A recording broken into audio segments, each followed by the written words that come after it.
registering for classes does not always go your way. You need to withdraw from that class before it's too late. You never really know its full potential until you're actually in a situation where you're networking with someone who is unlocking doors for you. You are a student. You need to utilize that student role. Like, you're not gonna be a student forever. Okay, this lighting is pretty good. Loving it. Y'all like my hair? This is my favorite hairstyle, y'all.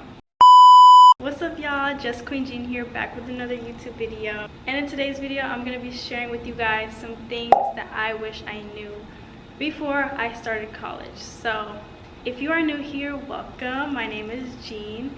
I am a third-year student at Georgia Tech. I'm studying Biomedical Engineering and I am pre-med. So my plan is to go to medical school after I graduate. So I have learned a lot in these 2 years and in life in general, and I thought I would share with y'all some things I learned that would be really helpful for incoming college students. So I made a list on my phone. I'm gonna go through them, talk about them, and yeah. One thing I will say is that there were a lot of things that I did expect in college and a lot of things that I did not expect in college. I'm actually really blessed to have parents who went to college and told me a lot about how college is in life, in the real world, and prepared me financially, academically, everything. So yes, my parents helped me become who I am today. I would say they made me the disciplined, determined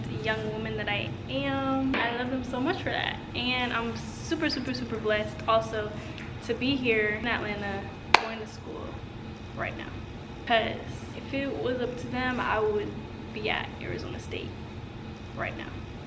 So, and I'm gonna share my advice with y'all. So my number one point is one I was really shocked about, is that registering for classes does not always go your way.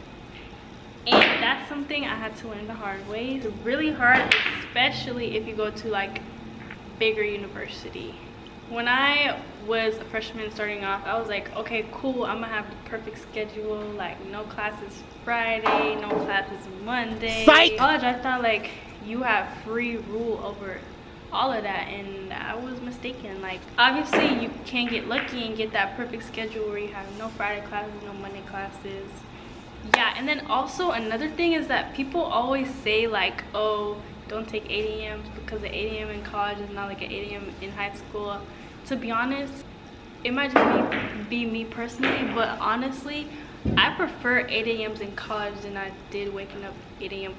in high school, because like it's just something about getting up early at 8 a.m. start of the week. Like, it makes you feel really productive with your day, and then you get stuff done, and then you're done early, like with the rest of the day to do whatever you want. I really don't mind waking up, honestly. In my schedule, like ever since last semester, I've had 8 a.m. classes like 3 times a week. It does suck, you get up early and you gotta make sure you sleep early so you get enough hours of sleep, but to be honest, I feel like it really helps your brain like be more productive and get stuff done more efficiently. So point number 2 is that AP classes versus not taking AP classes. So this is kind of something you think about if you're still in high school, like junior or senior. It also depends on the kind of high school you go to.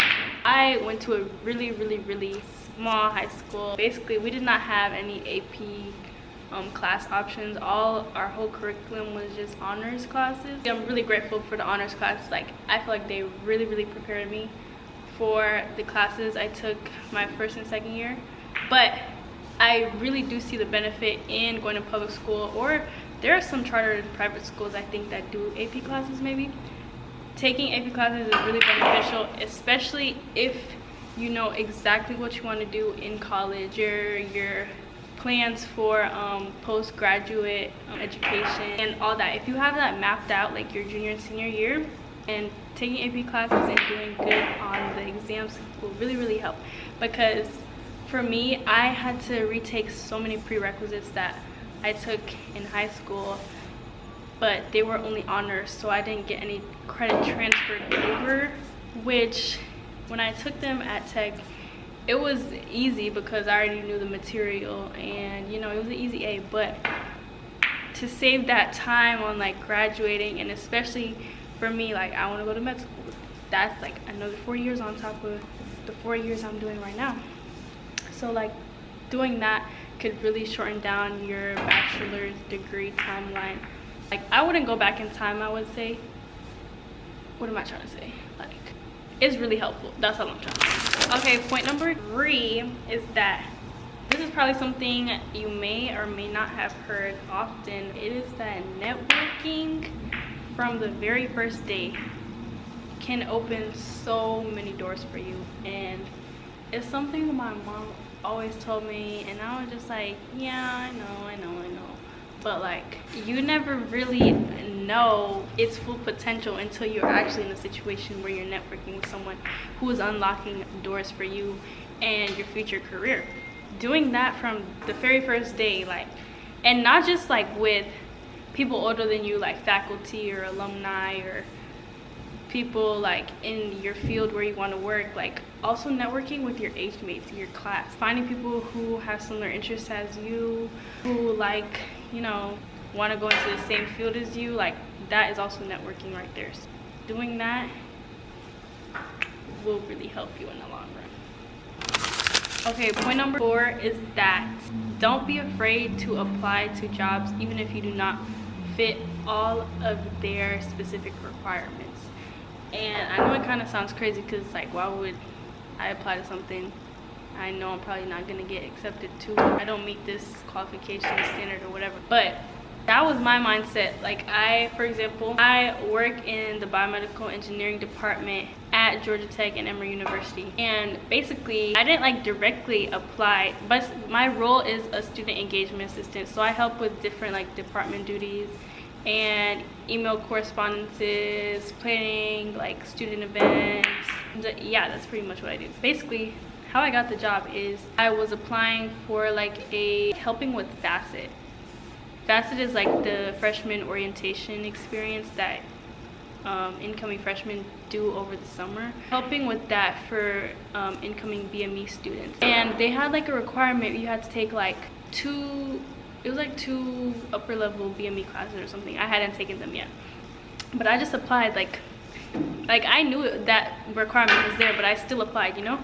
And so basically, obviously I didn't get accepted because of that requirement, but I ended up emailing the director and she was like, oh, this will not work for you because of this requirement, but I have another opportunity that I would really love your help with. And that led me to becoming a student engagement assistant. So you never know, y'all. Even if it's basically like when one door closes, another one opens. Like that was something I was really unexpecting, honestly, because I honestly just expected to get a rejection letter, like, and then call it a day. But I went out my way, and also going out your way to like email and reach out to whoever's in charge of like hiring and stuff. So yeah. Okay, point number 5 is that you need to withdraw from that class before it's too late. If you're struggling in a class, do not think that you can, oh, it's okay, I'll give it like 2 more weeks. Them 2 more weeks are gonna come and you're just gonna see it's getting harder and harder and harder, and you're doing poorer and poorer and poorer. That's one thing I learned. Like I had taken a history class, y'all. History. That class was probably second hardest I've taken at Georgia Tech so far. CS 1301 being the number 1. Actually, it's a tie between CS 1301 and CS 1301. Just because like the exams, they made it for me personally. I know so many people that did good in that class, but me personally, those exams in that class were just crazy. But anyways, like I knew early on I was not gonna do good.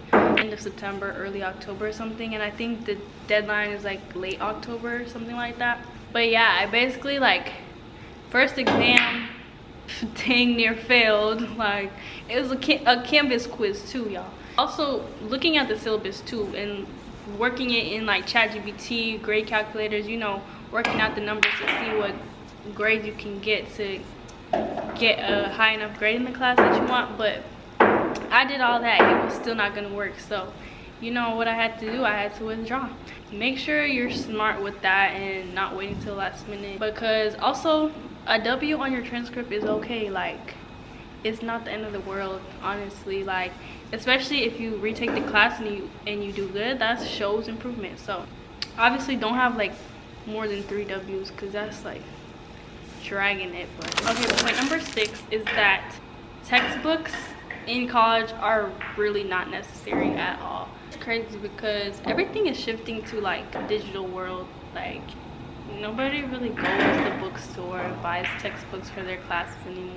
Most of the textbooks that you would be beneficial to have for the classes you have can be found on different like PDF websites for free, or like you pay like a small amount of money. Only time where I bought a textbook is if the textbook is connected to like the homework system, which is like, it'd be pissing me off, y'all, because it'd be so expensive too. It's like organic chemistry one, I think it was like, I had to buy it twice, and I was dumb because I didn't buy like the full year one, which was cheaper. I want to say like $140 for a whole year or something like that. I know it was up there, y'all. That's the one thing you can't get out of it. You have to buy the textbook if it's connected to the homework where you submit assignments on, whatever. But like reading textbooks, stuff like that, on the websites, I'm gonna list them on the screen. I forget. Z Library, I know is one.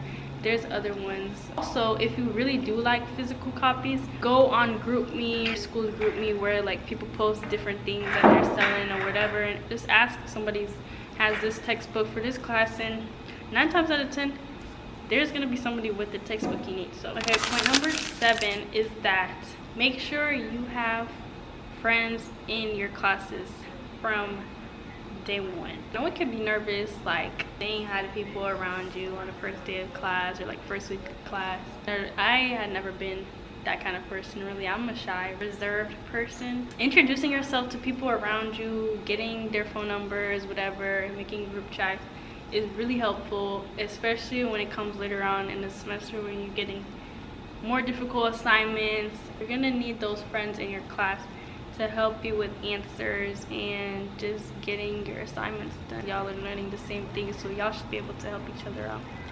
So, and I hate those type of people in the classes that be gatekeeping work. Like, let's talk about it. Like, why are you gatekeeping like how to do this? Like, are you okay? I've never been that person, y'all. Like, here, this is how you do it. I'm gonna show you with detail. Like, this is how you do it. I'm gonna tell you where you went wrong. I'm gonna show you how to do it, and I'm gonna give you tips and show you how to do it better next time. Like, yeah. Okay, tip number 8, you should never be afraid to ask for help. This is something I struggle with because I really like being independent. I do not like getting help from anybody, but getting help, especially when it comes to your schoolwork, is important. So make sure that you do not fall behind in your classes and you're getting in the right information, you're learning it in the right way that it's supposed to be, so that you don't make mistakes on exam after exam. So going to office hours, and if you don't like going to office hours like when other people are there, email your professor, ask for a private meeting time or online or Zoom or something. And going to your classes review sessions, study sessions before exams, going to the tutoring center. At Georgia Tech we have a tutoring center where we have a platform called NAC where they are student tutors, so there's students who have taken a class that you're in before and they can help you with whatever you need help with. And I am actually a NAC tutor, y'all, for math, calculus 1, 2, and linear algebra right now. Probably gonna be for multi, but I'm taking it right now, so I love calculus, y'all. But that was so nerdy, y'all. Also, become friends with your TAs, because the TAs are gonna be the ones grading your assignments. You need them to be your best friends. So now, along the lines of not forgetting to ask for help is remembering to utilize all the resources you have. That is where solidessay.com comes in. Solid Essay is a game changer for students that are feeling overwhelmed by essays or assignments. The service offers experts who guide you through academic writing, such as lab reports, PowerPoint presentation, nursing assignments, or even business plan strategies. Whether you're struggling with researching, formatting, or even just getting started, their team of writers is there to help you lift that weight off your shoulders. What's awesome about Solid Essay is how user-friendly it is, and it's designed for users all across the world. So if you'd like to boost your grades up and make your student life a bit easier, why not give Solid Essay a try? Y'all will be able to get a 20% off discount on any writing service using the link in the description. And if you become a repeated customer, you can join a loyalty program where you'll get discounts and offers and even free services. So yeah. Okay, y'all, tip number 9 is that make sure you are making a schedule of all your assignments during the first week of class. I know a lot of people like to use like Google Calendar, the other one Notion, something like that. You have online online calendar systems you can use.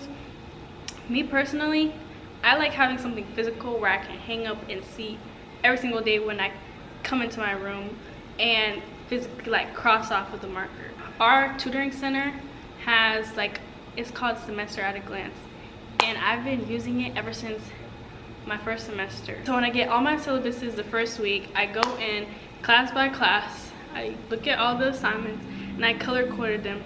I put them in the calendar on the dates that they're due, and I'll highlight the assignments based on the class, based on the color of the class. And I'll like make a little, what do you call, like key at the corner and be like, yellow is history, green is physics, something like that, you know? So I'll put a picture on the screen so y'all can visually see it, but that has been really helpful for me. And it also helps you keep on track and also see ahead, like if you have events coming up or travel, so you can know ahead of time when your assignments will be due, so then you can plan accordingly. So I just realized that this is low-key turning into like an advice / tips for college, more of a things I wish I knew. Anyways, so point number 10, this is actually something I wish I knew. You can ask your professors to bump your grade up or boost your grade, especially if you have shown determination in the class. They have seen that and observed that. In high school, maybe it's just the high school I went to, but like there was really no swaying the teacher with your grade like there is with professors in college, because professors in college, honestly, doing them a favor and you a favor to give you that A. Like, nobody wants a professor with the track record of everybody in their class is getting C's.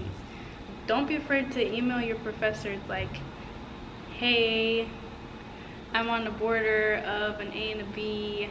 I've been working really hard. I'd really appreciate if you could, you know, something along those lines. You know, use ChatGPT, craft it up, make it sound professional and respectful. And yeah, you'd be surprised, because honestly, I thought like that never worked. Like professors would be like, no, like this is what the syllabus says, stick to the syllabus. But I've done that 2 times now, y'all. I was in between like A and an A, and I did that, and I literally got an A in both classes, like all because I sent that email. This was like during finals, so it was like when like grades were about to be posted. So obviously keep a good relationship with your professor. If it's a big class, it's obviously hard to do that, but so long as you're like participating in class, however it may be, like if you have online discussions or posting questions, stuff like that, because they will see that and recognize your name. And also just emailing, that will help them remember your name. Last and final tip, point number 11, is that it's so easy to get discounts as a college student, like, and free stuff. Like the amount of free stuff I've gotten as a college student, y'all. I'm about to make a video on my new page I made called Academic Genius. Y'all like the name? Y'all can go follow that YouTube channel and my TikTok and Instagram. I'm gonna be posting short little fun videos for y'all. That's something I'm gonna be doing this semester. Hopefully I can really keep up with my content. But anyway, so what I'm saying, okay, if you're a T-Mobile user, this doesn't have to do with college students, but like T-Mobile has something called T-Mobile Tuesdays, which is like deals they do every Tuesday, and it has like different things you get for free, or free meals like Wingstop, Pizza Hut, tropical smoothie, either free or like $1 to $4, y'all. And then also, don't be afraid to ask at the register wherever you are, do you have student discounts? Like, you are a student, you need to utilize that student role. Like, you're not gonna be a student forever, because you can get so much stuff just for being a student. That is all the points I can think of for right now.